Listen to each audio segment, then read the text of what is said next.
கருணாகரசூரீந்திர குருவதய பதாம்புஜாம் நவனி கனட்டோத்தம்சாம் குருபங்கி ஸ்ரீயன்னுமஹ. இது நம்ம 6th இயரோட ஃபைனல் இயர் MCQ-க்கான ரிவிஷன் செஷன். சரியா? ஸோ இந்த வருஷம் நம்ம வித்யார்த்தி சதஸ் பண்ணிட்டு இருக்கோம். ஐ திங்க் இங்க இருக்கிற முக்காவாசி பேர் பண்ணிட்டேன்னு நினைக்கிறேன் Vidyarthi Sadas. So reward point சிஸ்டம்ல வித்யார்த்தி சதஸ்க்கு தான் மேக்ஸிமம் வெயிட்டேஜ். ஓகே, இந்த வருஷம் you people did not even have a mid year MCQ examination for the same reason. So Vidyarthi சதஸ்க்கு மேக்ஸிமம் வெயிட்டேஜ் கொடுப்போம். அந்த பர்சன்டேஜ் ஆஃப் வெயிட்டேஜ் என்ன அப்படிங்கிறதெல்லாம் அது உங்களுக்கு இம்பார்ட்டன்ட் இல்லை. But just understand that major weightage will be given to Sadas. And then நீங்க ஒரு அசைன்மெண்ட் எழுதினேன் அந்த கருடா ஸ்டோரி பத்தி, அதுக்கும் மார்க்ஸ் உண்டு. அதனுடைய சப்மிஷனுக்கு மார்க்ஸ் உண்டு. சப்மிட் பண்ணாலேயே அதுக்குரிய மார்க்ஸ் உங்களுக்கு கிடைச்சிருக்கும். I mean it really doesn't matter how much you have written in the assignment or something. அதெல்லாம் இந்த பர்டிகுலர் அசைன்மெண்ட்டுக்கு கவுண்டட் இல்லை. நீங்க சப்மிட் பண்ணியிருந்தாலேயே அதுக்கான பாயிண்ட்ஸ் கிடைச்சிருக்கும். அது போக இந்த MCQ டெஸ்ட்டுக்கு கொஞ்சம் ஒரு about 25 to 30% of the whole weightage will be given for this MCQ examination. சரியா? So what we plan to do is revise what we have done in this year, which is not much actually. So என்ன நம்ம பண்ணிருக்கோமோ அதை குயிக்கா revise பண்ணிட்டு, அது தவிர இந்த ஆழ்வார்கள் செஷன் பேரலா போயிட்டு இருக்கு for the quiz module majorly. So most 2020 kids have registered for quiz also, and anyways we have done Alvar session as a part of third year syllabus. So maybe stories எல்லாம் cover பண்ணிருக்க மாட்டோமா இருக்கும்ல. But இந்த quiz செஷன்ல இப்ப 8 ஆழ்வார்கள் வரைக்கும் நம்ம ஸ்டோரிஸோட cover பண்ணிருக்கோம். அப் டு பெரிய ஆழ்வார் நம்ம ஸ்டோரிஸோட கவர் பண்ணிருக்கோம். So though it is 8 Alvars, the number of stories are only 5. And I'm sure all of you know the stories well. If you don't know, you can look at the videos of Alvar stories. அது எல்லாமே இருக்கு. நீங்க quiz செஷன்ஸ்க்கான classes attend பண்ணியிருந்தேனாலே உங்களுக்கு தெரியும். எனக்கு தெரிஞ்சு இப்ப இங்க இருக்கிறவா everybody except Srihari has registered for the quiz if I am not wrong. So Vijay Sarnathan register பண்ணிக்கலாம்னு நினைக்கிறேன் இல்லையா? So okay. ஸோ யாரெல்லாம் ரெஜிஸ்டர் பண்ணிக்கலையோ குவிஸுக்கு, அவ ஆழ்வார் ஸ்டோரிஸ்க்கான ரெஃபரன்ஸுக்கு மட்டும் அந்த வீடியோஸ் போய் பார்த்துக்கோங்க. அதர்வைஸ் இன்ஃபர்மேஷன்லாம் உங்களுக்கு எல்லாமே தெரிஞ்சதுதான். So with this background we will move to the actual revision session.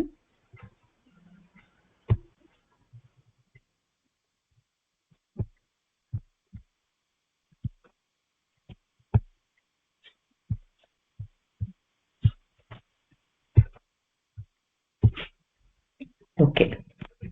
So இது என்னென்னலாம் நம்ம இன்க்ளூட் பண்ண போறோம் இந்த MCQ டெஸ்ட்லனா, introduction to Mahabharata, story of Garuda, Mahabharata story of Adi Parva up to Bhishma Pratijna. அதுல யாதவாபியுதயம் ஸ்லோகம்ஸ் ஒரு 3 ஸ்லோகம் இன்க்ளூட் ஆயிருக்கு. அவ்வளவுதான். அதுக்கப்புறம் ஆழ்வார் ஸ்டோரிஸ் அப் டு பெரிய ஆழ்வார். அப்பார்ட் ஃப்ரம் தட் நம்ம ராமானுஜர் கதையிலேருந்து ஒரு வீடியோ பார்த்திருக்கோம். ஒரு part of the story about Ramanuja's கிரந்தம்ஸ் பார்த்திருக்கோம். So that is also included. இந்த ஹோல் இயர்ல நம்ம பண்ணின போர்ஷன் இது. So that is what will be there for the test. So introduction to மகாபாரதால நம்ம ரொம்ப சிம்பிள் திங்ஸ்லாம் பார்த்தோம். What is the story about, எத்தனை ஸ்லோகங்கள், யாரு கம்போசர் எல்லாம் பார்த்தோம். அதுக்கப்புறம் 18 பர்வாக்களுடைய பேரை பார்த்தோம். ஸோ இதுல இருந்து என்ன கொஸ்டின் வரலாம் அப்படின்னு கேட்டா, Virata Parva comes after dash Parva அப்படின்னு கேட்டா வனப்பர்வா அப்படின்னு சொல்ல தெரியும். சரியா? So that's about knowing the names of Parvas of Mahabharata. அதுக்கப்புறம் ஆதி பர்வால நம்ம என்னென்னலாம் பார்த்தோம் அப்படின்னு கேட்டா, ஆதி பர்வால இதெல்லாம். So basically story of Garuda நம்ம டீடைல்டா பார்த்திருக்கோம், using Garuda Panchashat as a basic reference. So Vyasa பாரதத்துல 17 அத்தியாயங்கள்ல இருக்கிற விஷயத்த 17 ஸ்லோகத்துல சுவாமி தேசிகன் சாதிச்சிருக்கார். இதுல முக்கியமா என்ன தெரிஞ்சுக்கணும்னா, which is not there in the slide, which you will know if you have attended the sessions and done the assignment, எந்த ஸ்லோகம் என்ன பார்ட் ஆஃப் த ஸ்டோரியை கன்வே பண்றது அப்படிங்கிறது. இப்ப இந்த ரிவிஷன் செஷன்ல அடியன் சொல்றேன். ஸோ அதை ஞாபகம் வச்சுக்கோங்க. இட் இஸ் நாட் தேர் இந்த ஸ்லைட். வெறும் ஸ்லோகம் மட்டும்தான் இருக்கும் ஸ்லைட்ல. ஸ்லோகத்துல என்ன இருக்கு விஷயங்கிறது ஸ்லைட்ல இருக்காது. ஸோ நல்லா கேட்டுக்கோங்க அண்ட் அதை மனசுல வாங்கிக்கோங்க. செஷன் பொழுது நம்ம ரொம்ப டீட்டெயிலாவே கவர் பண்ணிருப்போம். Today I will just revise quickly. So இந்த 10வது ஸ்லோகம் வித்ராசாதிதி ஹோத்திரங்கிறது வந்து எப்படி கருட பகவான் அந்த முட்டையிலேருந்து வெளியில வந்தார், எப்படி கருடன் அப்படிங்கிறவர் பொறிஞ்சு வந்தார் அப்படிங்கிறது.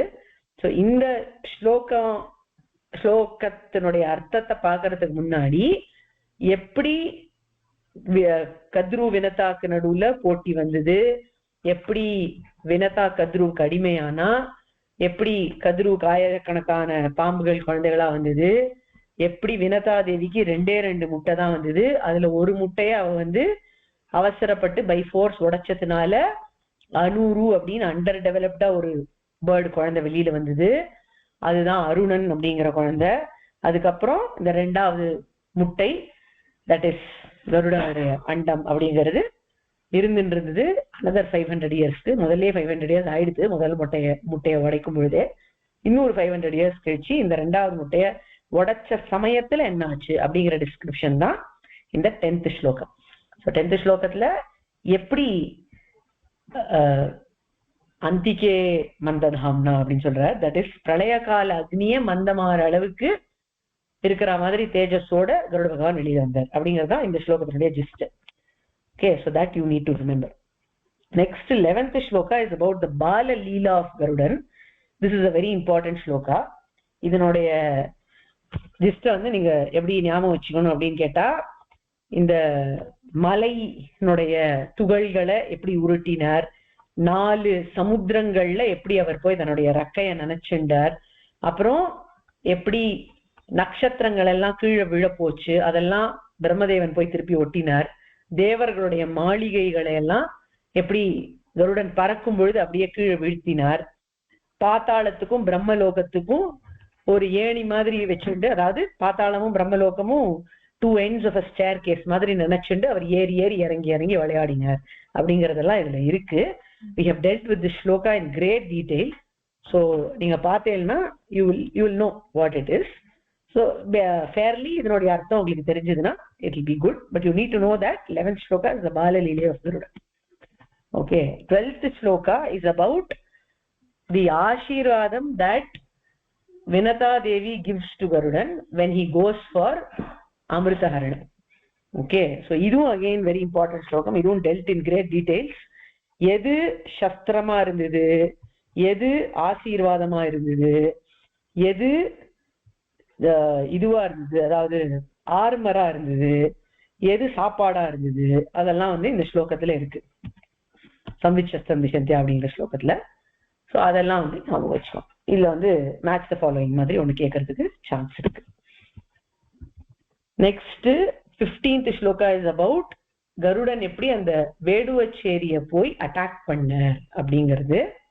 ஸோ இதுல வந்து டிஃப்ரெண்ட் கம்பேரிசன்ஸ் இருக்கும். தட் இஸ் கருடன் பறந்து வரதை பார்க்கும்பொழுது இந்த வேடுவச்சேரியில இருக்கிறவாள்லாம் என்னன்னு நினைச்சா, அது மேருமலைன்னு நினைச்சா, சூரியன் நினைச்சா, அக்னி பகவான் நினைச்சா, அந்த மாதிரிலாம் நினைச்சு பயந்தா கடைசியில அது கருடன் அப்படின்னு அவளுக்கு தெரியறதுக்குள்ள வந்து கொத்தின்னு போயிட்டார். அப்ப ஹா தாத்த ஹா அம்ப அப்படின்னு அவள்லாம் கத்தினா அப்படின்னு சொல்ற ஸ்லோகம் இது.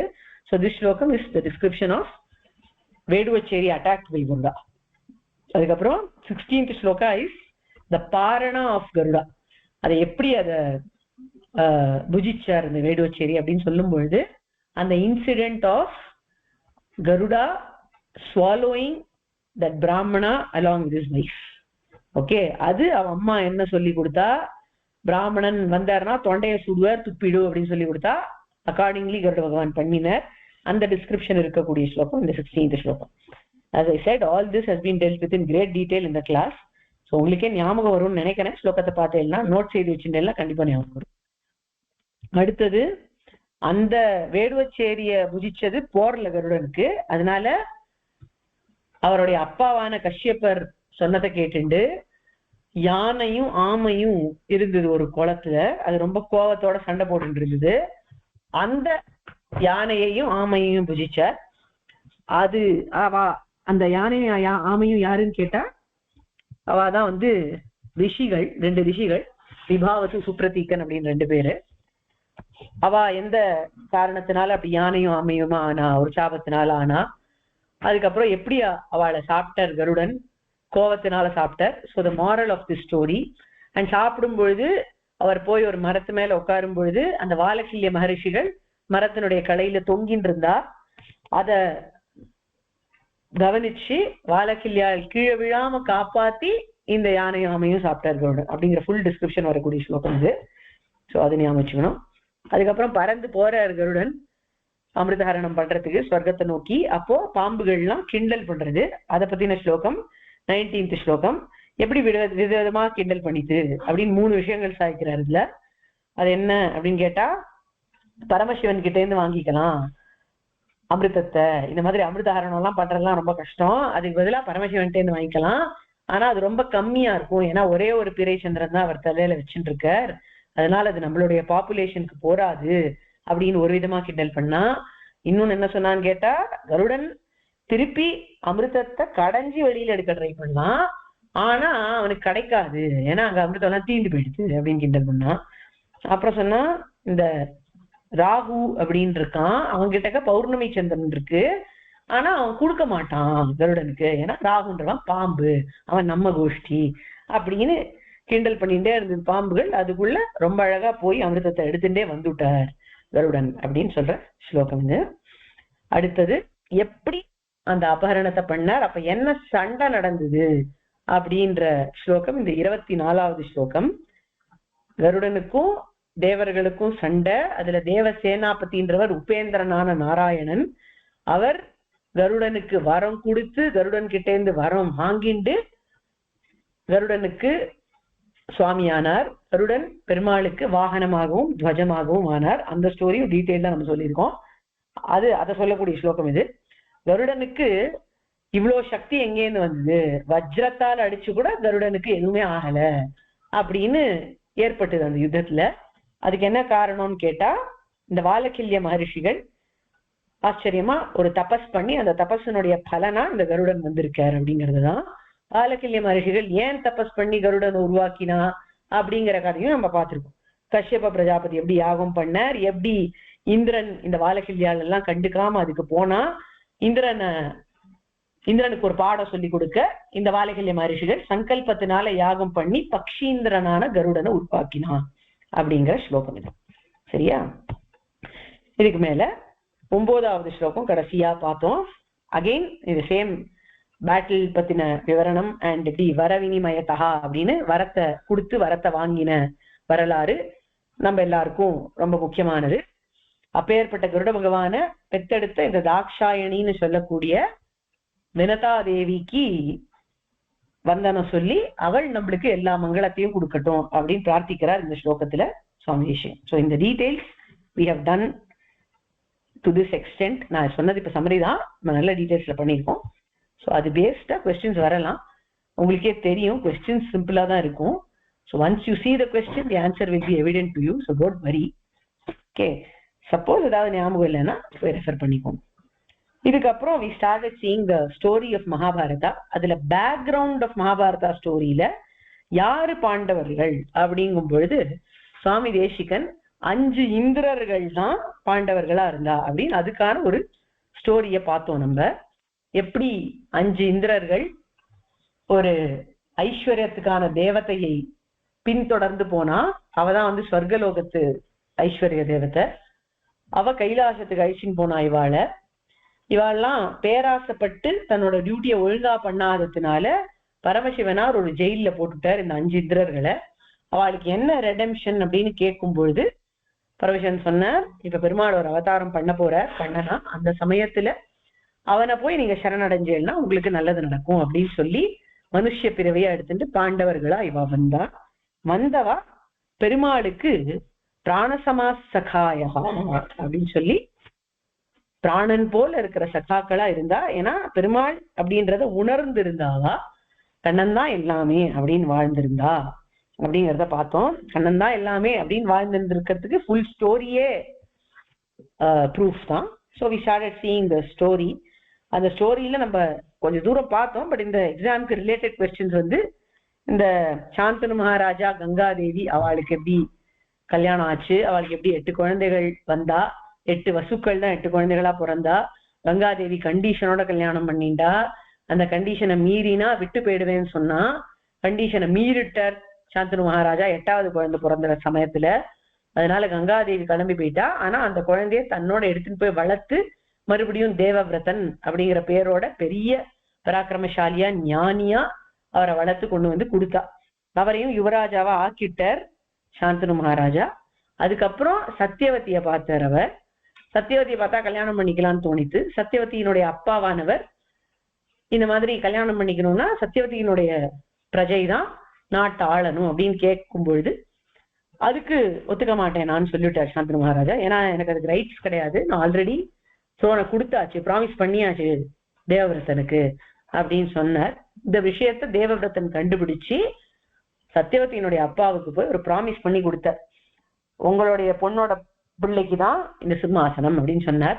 அப்போ பேராசை பிடிச்ச அந்த சத்தியவதியினுடைய அப்பாவான மீனவராஜா சொன்னா, நீ ஓகேன்னு சொல்ற, ஆனா உன்னுடைய பிரஜைகள் சண்டை போட மாட்டான்னு என்ன உத்தரவாதம் அப்படின்னு கேட்ட பொழுது, நான் பீஷ்ம பிரதிஜையை எடுத்துக்கிறேன், எப்பொழுதும் நான் பிரம்மச்சரியத்தை கடைபிடிப்பேன் அப்படின்னு சொல்லிவிட்டேன் அந்த சமயத்துல. ஸோ அது வரைக்கும் தான் story. So that is about what we have done this year. இதை தவிர ஆழ்வார்கள் விஷயமா நம்ம சில கொஸ்டின்ஸ் வச்சுப்போம். உங்களுக்கு எல்லாம் தெரியும் இந்த ஆழ்வார்கள் டாபிக்கை எத்தனை எக்ஸாம்ஸ் நீங்க எழுதி போயிடும் எனக்கு தெரியாது. So you know who are Alvars, why Alvars came into being எல்லாம் தெரியும். பெருமாளே அவதாரம் பண்ணினார், ஆனா அவர் விஜாத்தியரா இருந்தார், அதனால அவர் சொன்னலாம் நம்மளுக்கு புரியல. சஜாத்தியர்களா ஆழ்வார்கள் அமைச்சார், ஆழ்வார்களுடைய டீச்சிங்ஸ் நம்மளுக்கு இன்னும் அப்பீல் ஆகணும் அப்படிங்கிறதுக்காக திவ்ய சூரிகள் தான் ஆழ்வார்களா வந்தா. பெருமாளுடைய திவ்ய ஆபரணங்கள் திவ்ய ஆயுதங்கள் எல்லாம் ஆழ்வார்களா வந்தது. ஆழ்வார்கள் ஆழ்ந்த பக்தி உடையவர்கள், திவ்ய சூரிகள் ஆழ்வார்கள், அவ பாடின பிரபந்தங்கள் திவ்ய பிரபந்தங்கள், திவ்ய பிரபந்தங்கள்ல பாடப்பட்ட தேசங்கள் திவ்ய தேசங்கள். அதே மாதிரி ஆழ்வார்களுடைய திருநாமம், ஒரு ஆழ்வாருக்கும் இந்த 5 விஷயங்கள் ஞாபகம் வச்சுக்கணும். திருநக்ஷத்திரம், அவர் யாருடைய அம்சம், அவருடைய அவதார ஸ்தலம் என்ன, என்ன பிரபந்தம் பாடியிருக்க, அதுல எத்தனை பாசுரங்கள், இதெல்லாம் உங்களுக்கு எல்லாமே அத்துப்படியா தெரிஞ்ச விஷயங்கள் தான்.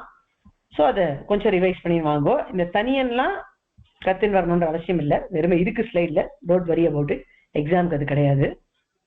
ஸோ அந்த மாதிரி 8 ஆழ்வார்கள் பர்யந்தம் இந்த இன்ஃபர்மேஷன் தெரிஞ்சிருக்கணும். சரியா?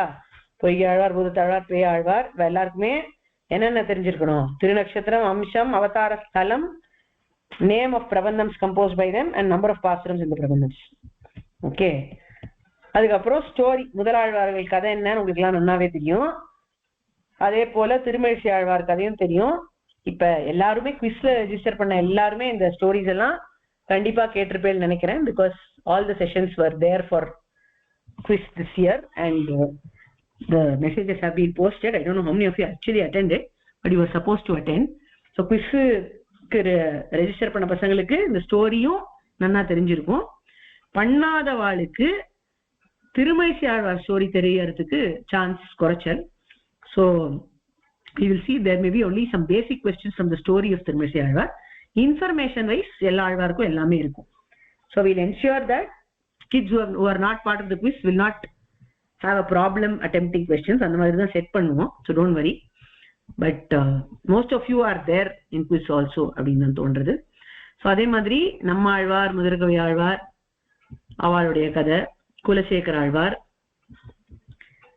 பெரிய ஆழ்வார். ஸோ பெரிய ஆழ்வார் பர்யந்தம் தான் இருக்கு, அதுக்கப்புறம் கிடையாது. அதுக்கப்புறம் இந்த ராமானுஜாஸ் ஒர்க்ஸ் அப்படின்னு ஒரு வீடியோ பார்த்தோம் நம்ம, அது ரொம்ப முக்கியம். அதுல இருந்து கேள்விகள் வரும். அதுல என்னென்ன கிரந்தங்கள்லாம் சாதிச்சார் ராமானுஜர், எந்த கான்டெக்ட்ல சாதிச்சார் அப்படிங்கிற விஷயம் பார்த்துக்கணும் நம்ம.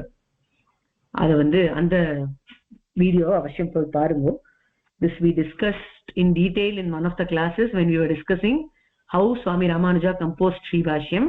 அதுல சித்து, அச்சித்து, ஈஸ்வரன், சரீராத்ம பாவ சம்பந்தம், விசிஷ்டாத்வைத்தம், இதெல்லாம் பத்தி நிறைய டிஸ்கஷன் எல்லாம் பண்ணினோம் நம்ம. So just to remind you of the context சொல்றேன். இந்த வீடியோ போய் பார்த்தேன்னா உங்களுக்கு ஞாபகம் வந்து என்ன கதை அப்படிங்கிறது. ஸோ இந்த வீடியோ கண்டிப்பா பாருங்க. ஆழ்வார் ஸ்டோரி வீடியோ பார்த்தாலும் பரவாயில்ல, பார்க்கலனாலும் பரவாயில்ல, உங்களுக்கே தெரியும், அது பிரச்சனை இல்லை. இது வந்து அடியனுக்கு ஒரு விண்ணப்பம் இருக்கு. என்னன்னா many a times என்ன ஆகும், இந்த MCQ டெஸ்ட் வந்து it's very simple one. Like basically it's simple, questions are simple தான் இருக்கும். On top of it the link is open for a long time, about 4 to 5 hours, so that gives you the leeway to even see and write the test.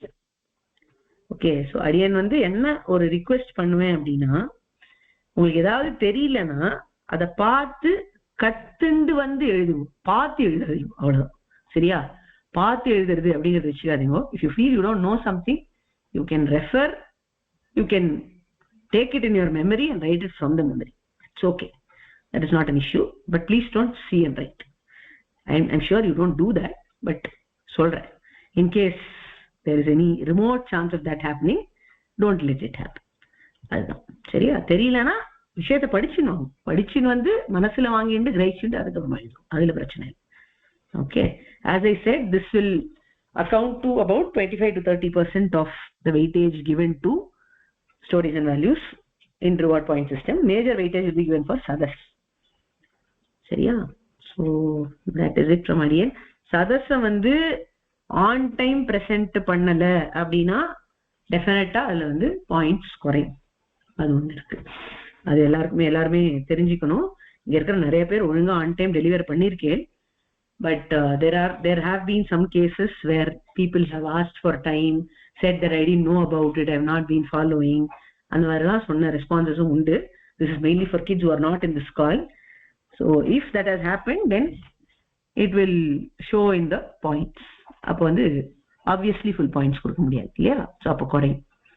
அதுதான் சமாச்சாரம். So that is it from Ariyan. Any questions from anybody?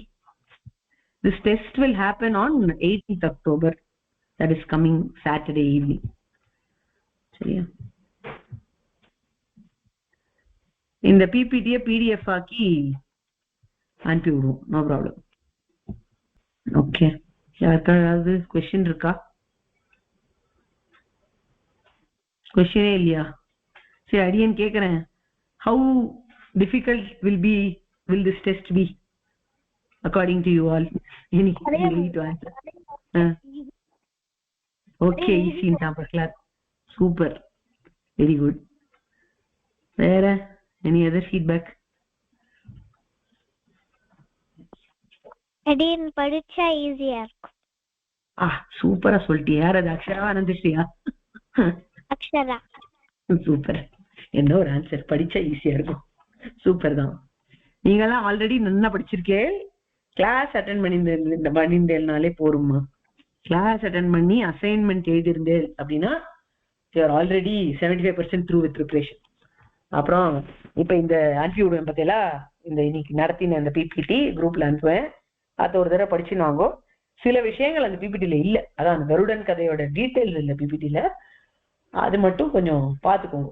நீங்களே notes எழுதி வச்சிருந்தேன்னா amazing, nothing like it, which I think most of you have done. ஏன்னா அந்த assignment submission அமேசிங்கா இருந்தது, சூப்பரா பண்ணியிருந்தாங்க எல்லாரும். unless you have written notes, it could not have been done that way. So I'm sure all of you have written notes. So அதை மட்டும் பார்த்துன்னு வாங்கும். சிம்பிள் தான், ரொம்ப சிம்பிளா தான் இருக்கும். கேள்விகள் கஷ்டமாவே இருக்காது, அது உங்களுக்கே தெரியும். 5 வருஷமா நீங்களும் பண்ணிட்டு இருக்கேன். So don't worry, all the best and do very well. சரியா? சரி, வேற ஏதாவது கொஸ்டின்ஸ் இருக்கா? ஓகே, கொஸ்டின்ஸ் எதுவும் இல்லைன்னா நம்ம வந்து இந்த செஷன் இதோட முடிச்சுக்கலாம். All the best for your test and all the best for starting with the new module from tomorrow. எத்திராய சப்தத்தி நாளிலிருந்து ஆரம்பிக்க போறது. ரொம்ப சூப்பர் ஐட்டம். நீங்களாம் தயாசதகம் ஆயிடுத்து, கருட பஞ்சாசத்தை ஆயிடுத்து, இப்போ எத்திராஜ சப்தத்தி ஆறுது. Very very proud of this batch. Really really great progress, feel very good. அதுவும் அசஸ்மெண்ட்ல அடியன் எடுத்த வரைக்கும் பார்த்த குழந்தைகள் எல்லாருமே சூப்பரா சொன்னேன். It was a treat to hear you people recite all these big stotrams with so much of confidence. ரொம்ப ரொம்ப நல்லா இருந்தது. So keep up the good work and wishing you all the best for another beautiful year with Sampradaya Nijam. Dhanyasmi, Jai Jai Shri Krishna. Dhanyasmi.